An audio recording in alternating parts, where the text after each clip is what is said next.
Hey guys, welcome to Joy's YouTube channel.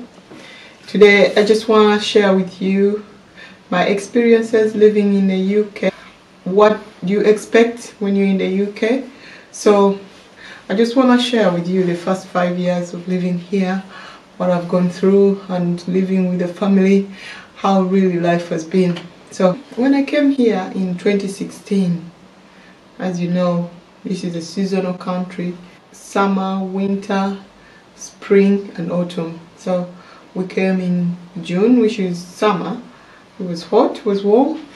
Really enjoyed this. When I started, it was really a welcoming season for me. And when we moved here, I moved here on a spouse visa.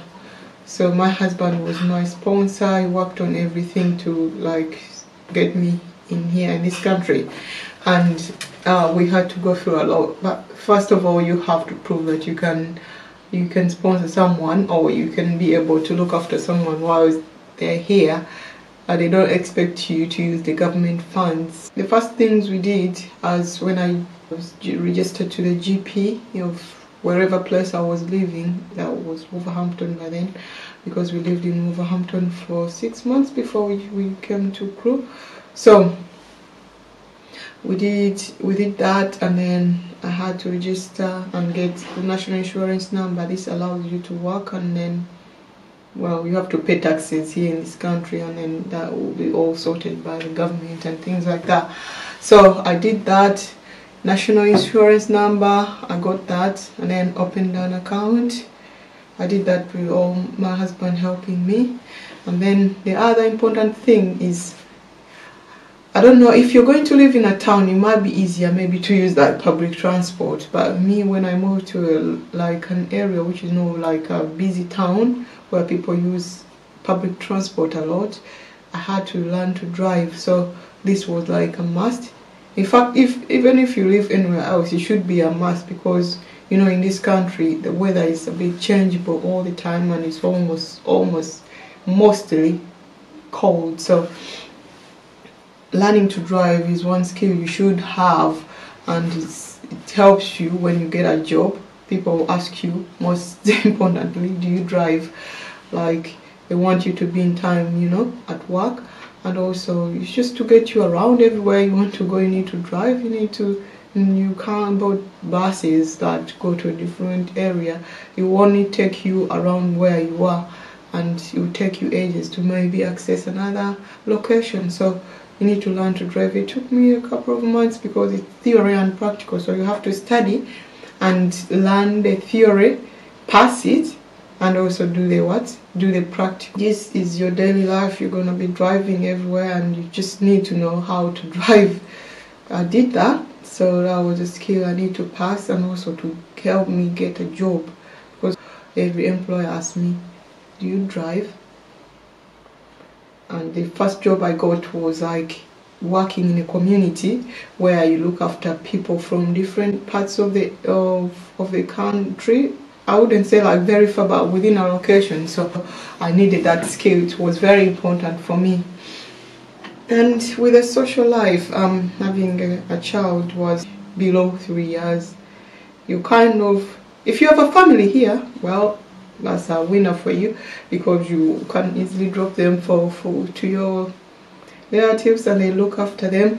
But if you have no family and you just here below, when they're not 3 years of age, they're not a government sponsor for them to be in a nursery. So you have to do it by yourself, go to work and also pay for your child care, or you stay at home and look after your kids. So these are things you have to expect. These are things you need to know before you move to the UK. When they are 3, your life changes for you, because you can take them, get 15 hours, and these things have a system whereby you need to know how many hours you get, depending if you're on benefits. I won't explain all this because it's a long thing you need to know. There's different things, activities going around where you live, or you need to Google search them.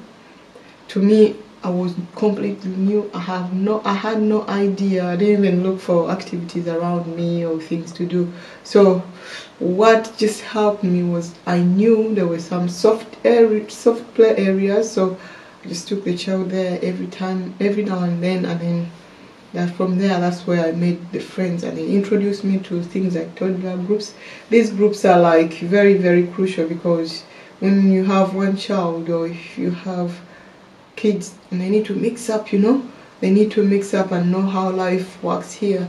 So when you take them, they make friends, they play with other kids, and then it's just good for them also, as well, stimulate their brain. And that is.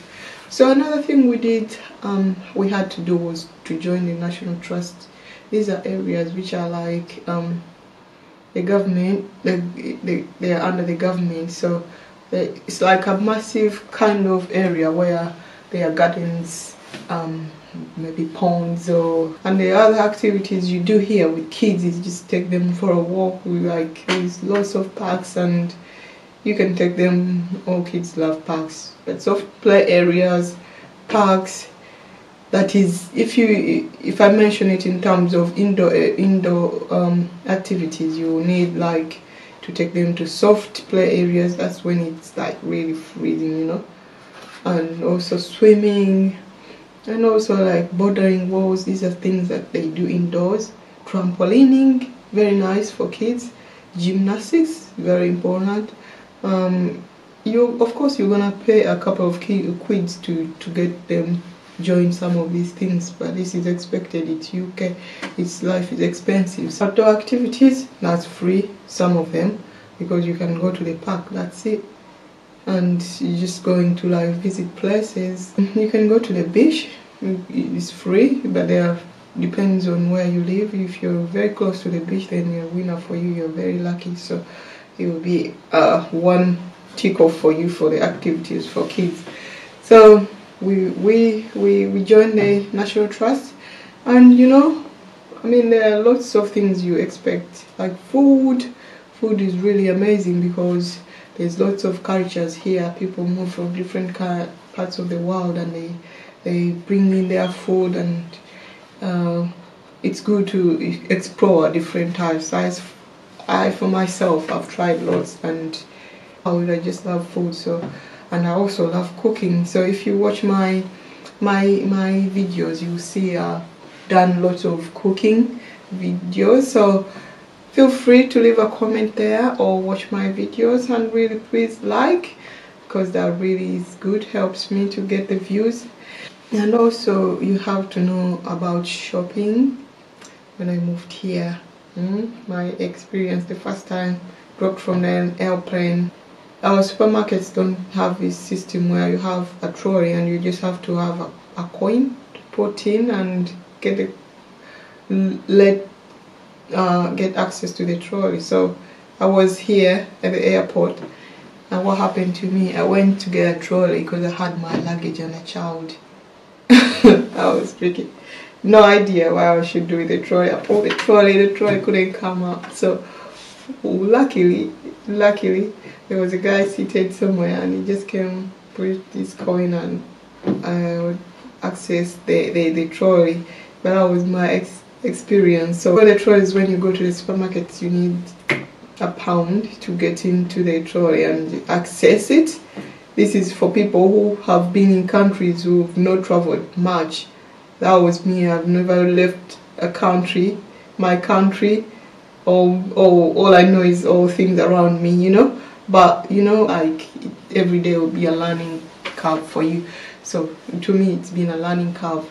And for those of you who come from like Africa, I'll say, mostly if you have no access to our internet as much as I did not have much access to like learning all these things. Or I did have the access, but you're limited because of the resources. Electricity is always on and off. Kind of have to have internet almost every day in the house. It's like a must. It's like a must. You have to have internet, because there's nothing you can do without internet. Like, I sit here, but I'm not just sitting here every time checking emails, checking Facebook, what's going on, things like that. So social life, it's good. But what I'm saying in this is you can open up a business using like social media like Facebook. You can whatever you think of doing.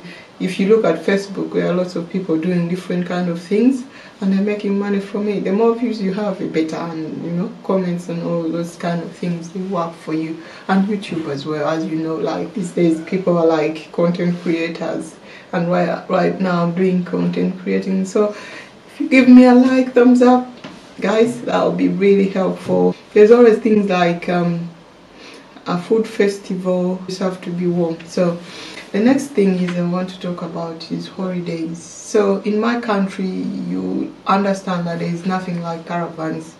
I never heard of anything like that. When you can have money, you can buy a caravan somewhere. Or static, there are those which are static and those which are like motorhomes which you can drive. Yeah, so you can drive and go somewhere where people park their caravans and spend their week or whatever, I don't know, depending. So you can drive there with your motorhomes, like your little house, but it's a car which is built with lots of like a home, you know. You can drive your home and park somewhere, live there for a week and come back to your house, or you buy a static caravan and then you can have a change of your living.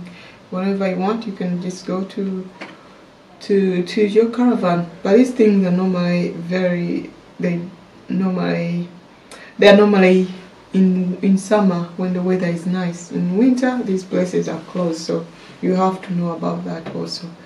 So guys, this is what I would like to share with you today, and please don't forget to like and subscribe to my channel. I really need the subscription because it's really helps me and it gives me motivation, you know.